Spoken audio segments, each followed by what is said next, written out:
If you have an interest in horses and love learning more about horses, the horse industry, teaching, or even managing your own horse business, then you're in the right place. We would love you to join us on our mission, which is to improve the lives of horses around the world through the education of riders, handlers, and trainers. So get comfortable, listen in, and enjoy. Today's guest is Christine Stevens. Christine in the past has done some dressage, show jumping and eventing, riding and coaching, but now she's focused on coaching show jumping. She's also breeding a few show jumpers and really concentrating on their temperament and their trainability. How are you, Christine? Very good, thank you. Good. Christine, have you got a favourite quote for us today to start us off? Basically, never say never. If we work long enough and hard enough at anything, we'll certainly find a way of getting it done. Good. Have you got anything in mind? You got an example for us? No, you get a lot of teenage girls particularly that, strive for perfection, and because every single fence isn't perfect, they get very disheartened. Mm-hmm. And I say to them that if you were, had an exam at school and you got 90%, you'd be stoked. Mm. You go out in a show jumping course and you have a fence down, you've got 90%. But you just dwell on that one fence that's not perfect. Yep. And it's something that you need to really address, that it's, the whole big scheme of things. Yep. And Christine, did someone tell you that, or you've adapted it from someone else? When was the first time you heard it? I haven't ever heard it. I just developed it myself. Okay. By, doing a lot of coaching and seeing the kids and seeing how particularly teenage girls beat themselves up when they're not perfect, Mm-hmm. Mm-hmm. It sort of impedes learning. It doesn't help it. Yes. Okay. All right, Christine, can you take us back and tell us how you first started with horses and what your first memories were? Well, I've been around horses all my life. My mother came from East Gippsland, so we up in the high country, so the horses were the main mode of transport up there. We used them for mustering and for anything else we needed to do.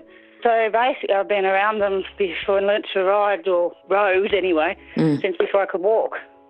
Okay. So then we went to, normal channels of, pony club, and going then into EA, and then sort of followed my passion of teaching and finding different ways people learn and horses learn. And so basically I seem to be a teacher of animals and humans. Yep. And Christine, did you always think that you were going to be teaching riding and teaching about horses and teaching about animals, or was there something that made you change your mind and go down that path? Well, when I was very little, we had a thing at school, what did you want to be when you grew up? Mm-hmm.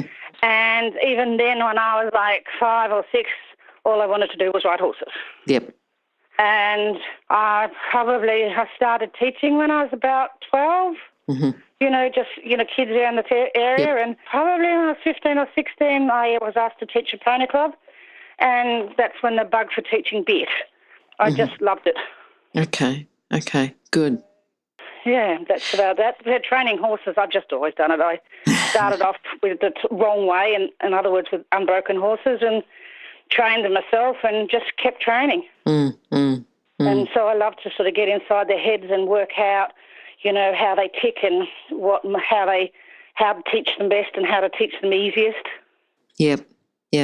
If you've got someone, a young person now, who says, look, I really want to, work in the industry and train horses, but they haven't got a lot of knowledge, what sort of core skills do you think, or character traits, to make them a good trainer? They need to be prepared to work extremely hard, physically and mentally. Yep.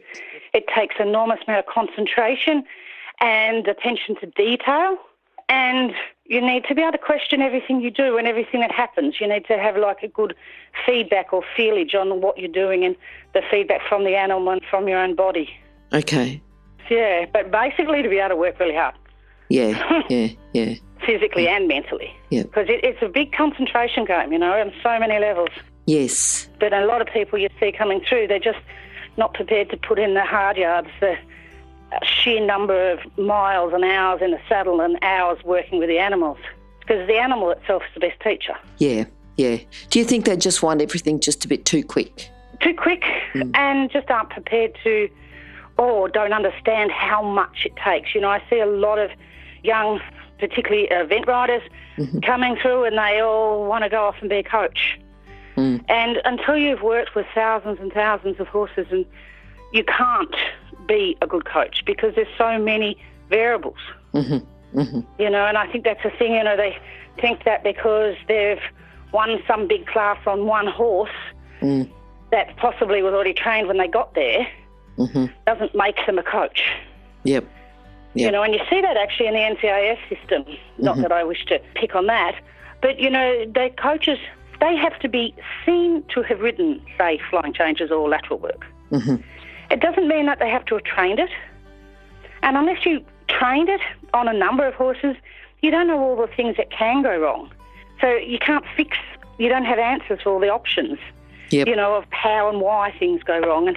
And that's something that really irks me a bit when you see these people go, well, you know, I'm a great coach. I won Naracord or Gawler or well, Gawler doesn't exist in the sort of fashion anymore. You know, it takes a lot of horses to have the skill base to be a good coach. It's a very broad skill base, isn't it? It's just not narrow enormous. And fixed. You know, there's just so many variables. There's so many types of brains in the animals and then with the humans as well. And, you know, there's so many variables. And even variables with one coach and one rider on the same day.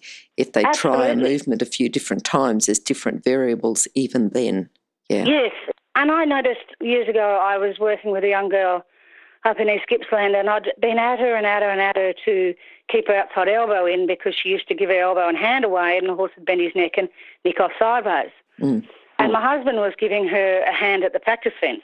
And I sidled up to him and I said, tell her to keep hold of the outside rein. And he said it, and from there on in she kept hold of the outside rein. And I'd been at her for months for it, and she never could. But because he said it, someone clean said it, then she could do it. It was like, I've got to keep hold of my outside rein. Yeah, and that's, you know, a very interesting part on, you know, how humans learn. Who do you think, you know, thinking about your career as a rider, as a coach, and just with horses, who's been influential to you? Have you got a person?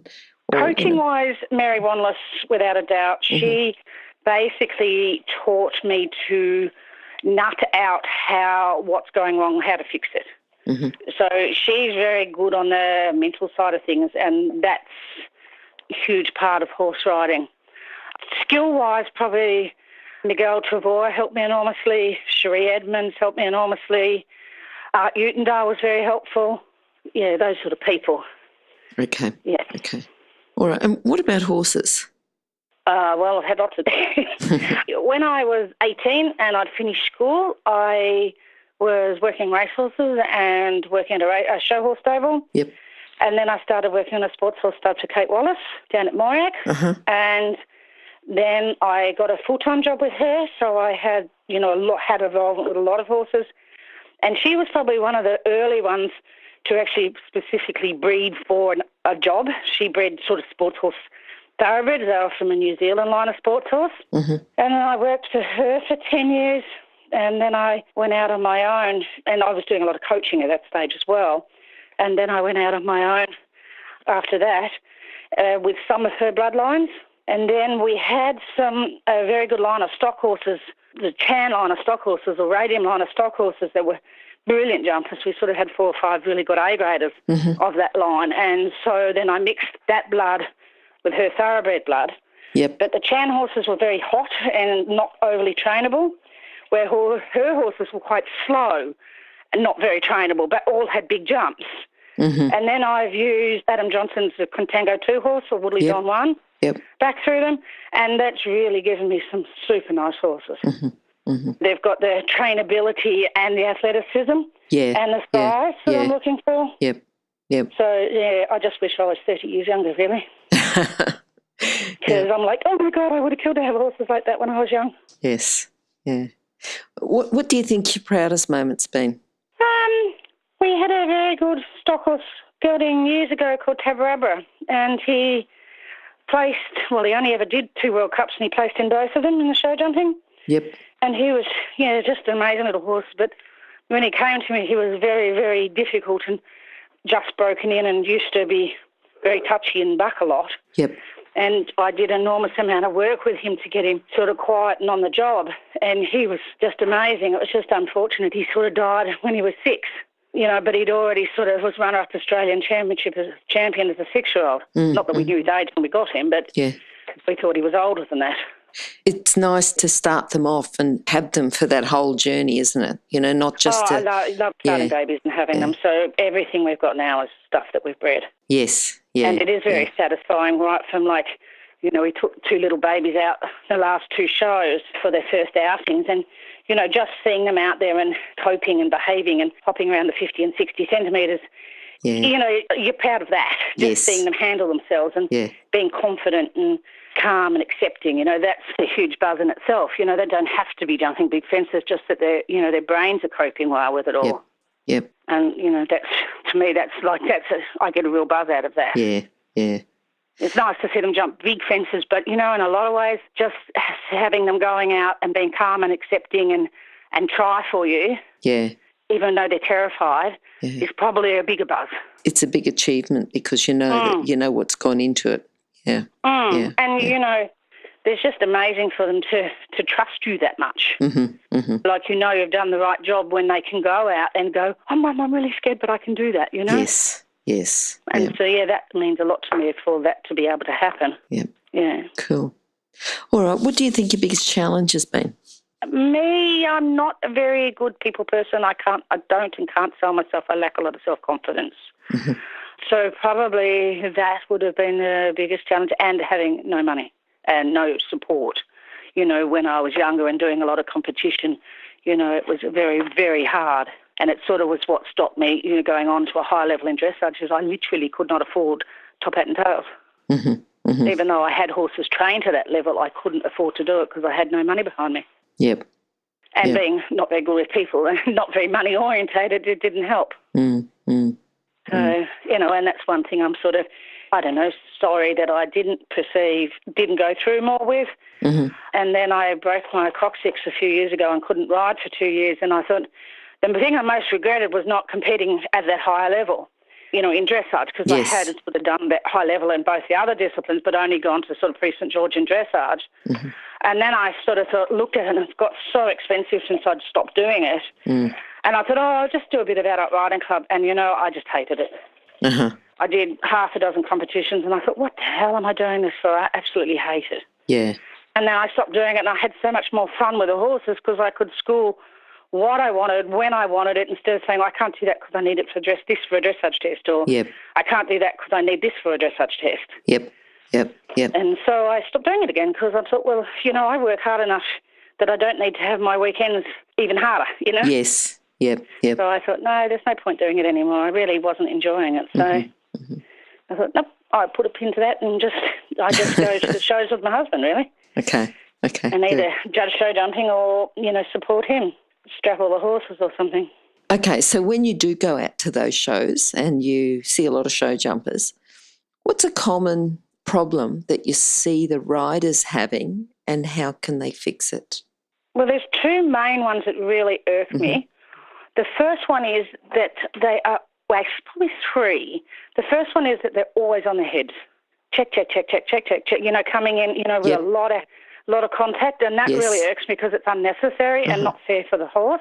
Yep. The second one that really irks me is, you watch them go around a corner and 99 out of 100 don't have the control of their hips, and their hips slip out to the outside of the circle, and they pull back on the inside rein and their hips are slipped out, and the horse can't turn if you wait to the outside. Yeah. And that really bothers me too.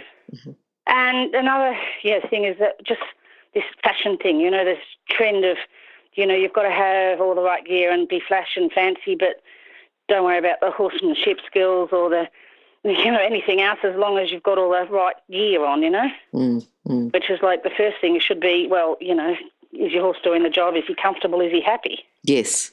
Still, people often comment to me, how come your horses try so hard? Because Greg, my husband's not a very orthodox rider. And I'm like, 1, they're fit and well and healthy and everything's done right for them. They're trained right. And the main thing is he leaves them alone. He says, this is your job, off you go, do it. And they go, yeah, no worries. You know, he doesn't swing on their heads and he doesn't bump on their backs and he doesn't, you know, pull his upper body back and overweight their loins coming in. But it seems to be a teaching fad these days to turn your knee and toe out, lean back and push with your butt. And it's so uncomfortable for the horse and so wrong. But it just seems to be what's taught. So thinking about just the first two, you know, checking the horse on the approach, constantly checking the horse, and then the corners. For someone who is listening and they think, I think I might do that, but I'm just not sure how to fix it, or I'm sure I can improve my corners. First of all, what would you do to someone who knows that they're constantly checking their horse? They feel like they have to constantly check their horse because the horse runs on a bit into a fence. What would you say to them? Well, it would depend on the reason the horse, if the horse is running on, or whether it's just a habit. If a horse is running on, then you would discipline the horse either by turning him away or halting until he learnt just to wait. That's done in training, though, before they get to the show. That's done in training, yes. Yep. If it's just a habit, drawing attention to it can help. Using a piece of hay band around the horse's neck and getting them to hang onto the hay band without gloves, so they actually, and then their fingers get sore and they actually realise how much they're pulling, that can often help too. Okay. But you're basically usually drawing attention to it's enough to sort of make a lot of people go, oh, okay. And even get into jumping with no reins, which is a huge leap of trust. But, you know, I think they honestly believe the horse can't leave the ground, or lunging them over a fence without any rider interfering with them, they can still jump. They don't make a mistake very often on their own, and nobody's helping them there. They use their eyes, you know, and that's what I keep saying to people. They have eyes. Yes. Yeah, they can do it out by themselves without a rider. So, and they can only ever be half a stride out. Yeah. You know, they're either half a stride too close or half a stride too far away, but if the canter's right, then most horses can jump out of it. Yep. Unless the fence is absolutely massive, but then you just get a horse with more scope, really, is what the Europeans do. You'll see them come in, and you'll see them come in these huge big canters, and you're like, wow. But because the horse has got so much scope, it just goes pinging out of it. And, you know, you don't need to be swinging on the heads all the time. And I just shut my eyes watching. I watched a young rider down at Borneo last year, and there was one rider there out of all the young riders that didn't do it. Okay. And I'm like, oh, my God, you know. It was just so sad to see those poor horses having to be put up with having the riders pushing their butts into the saddle and pulling on their mouths. I mean, it just doesn't help. Oh, hang on a sec. Let me interrupt to let people know about the horse industry qualifications at onlinehorsecollege.com. If you have a look at the flexible options, there's online theory, and the practical components can be completed by video or with a qualified expert in your area. That website again is onlinehorsecollege.com. Okay, thanks. What about corners? You know, I mean, drawing attention to it, but what can the riders do then to improve the corners? Two things with corners. Most riders just pull back on the inside rein. So the horse bends his neck, bulges the weight onto the outside shoulder, and goes sideways. Bit like using a steering wheel, isn't it? You know, just pulling on the inside rein, just like using a steering wheel, but not thinking about the whole of the horse. So they just basically, I say turn the nose. They turn the nose, not the shoulder. So they need to learn to turn the shoulder so that they turn the whole horse. Yep. So teaching them to yield or use both hands in turning and yield the whole shoulder, not steer the shoulder, not the nose, is what I keep saying to them, steer the shoulder, not the nose. And the other thing is with the use of their weight. If they weight the inside iron in the turn, the horse will always stay under your centre of gravity. So by shifting your weight slightly inwards, the horse has already set itself up to go that way. But you see so many of them over the fence, when they pull back with the inside rein, the outside hip goes forward, which means the weight is transferred to the outside, and so the horse then lands with his balance to the outside. Instead of, you know, taking both hands a little in and keep the weight on the inside iron, the horse will follow your weight and you'll land balanced, and so he can turn easier. That's a big thing, you know, like our horses turn on a dime, and some of them are sort of a good 17 hands. And it's because they're taught to follow the body weight, the seat, and you steer the shoulder. You know, instead of unbalancing them, you're rebalancing them all the time. Yes. And it puts them over their inside leg, which makes them stronger. All right, then. The 17-hand one, is that going back to contango? No, the 17, there are a couple of big 17-handers basically go back to the thoroughbred horse called Santa Bazaar. Okay. And was Santa Bazaar and the stock horse line, the Chan's Legacy or Chan's last line of stock horses. I don't know where the height comes in, but they kept quite a few of them were very big. It's probably the good feeding that you're giving them when they're young horses too. Possibly. Oracle is very good country. Yeah, yeah. But, they're super athletes, the stock horses. Mm-hmm. So the height can come down both lines. So we just keep getting these very big horses. But as long as they're athletic, I don't mind them being so big. Yeah, yeah. But quite often when they get very big, they lose athleticism. I've only had one do that so far. That she grew to 17.2 and she just couldn't jump, just couldn't get about. Yeah, yeah. But all the other big ones haven't had any problem with it. That's good, good. What about a book, Christine? Have you got a book you can recommend? I know you like Mary Wanless. Yes, she was very good. And another one was Anthony Palmer's Training Show Jumpers. Yep. It was like my Bible years ago when I was working for Kate. I read it from cover to cover, I don't know how many times. And it's got a lot of very good techniques and ideas and principles in it. Mm-hmm. Also, I can't think of his name at the moment. There's a few of the old stock horse blokes. Tom Roberts? Yes. Yeah, I don't agree with all he says, but he's a very good horseman and he's got some very good basic principles about training horses and I found him very useful. Mm-hmm, mm-hmm. Yes, he certainly gets you thinking, doesn't he? And just coming in from a little bit of a different point of view to the point of view that was around at the time. Yes, it's very in line with natural horsemanship movement that's around now. But I think when he wrote that, there wasn't, Oh, no, it was very abnormal. Yeah, yeah. Yeah. So he probably had controversial views at the time. Yeah, but very good. Steve Brady is stock horse bloke these days. Yes. He's an incredible horseman, and I learnt a lot from him too. Okay. And his books are quite interesting. That's just venturing a little bit into like the natural horsemanship. Yep. But a lot of the training techniques are much clearer to the horse for their learning than what, as normal, like traditional dressage riders are taught. Mm-hmm. And they train the control of the shoulder and the rump and the ribs in a lot more clearer perspective. Mm-hmm. So it makes the training of the horse a lot clearer for them. Yep. And anything that makes it learning easy for the horse, I'm all for. Yes, yes. So I sort of studied a lot of different sort of aspects of horsemanship just to try to, keep getting a bigger and more complete picture. Yeah, yeah. No, I get that. And I think sometimes if you come in from just a little bit of a different point of view, what you're doing is you're expanding and you're just continuing to experiment. And I think it was interesting when I went to a clinic with Wayne Banney up at Sherry Edmonds many years ago, and at lunchtime he did a float loading demonstration, and I went, I never had trouble loading horses, I wouldn't have to worry about this. But anyway, I sat in and watched it.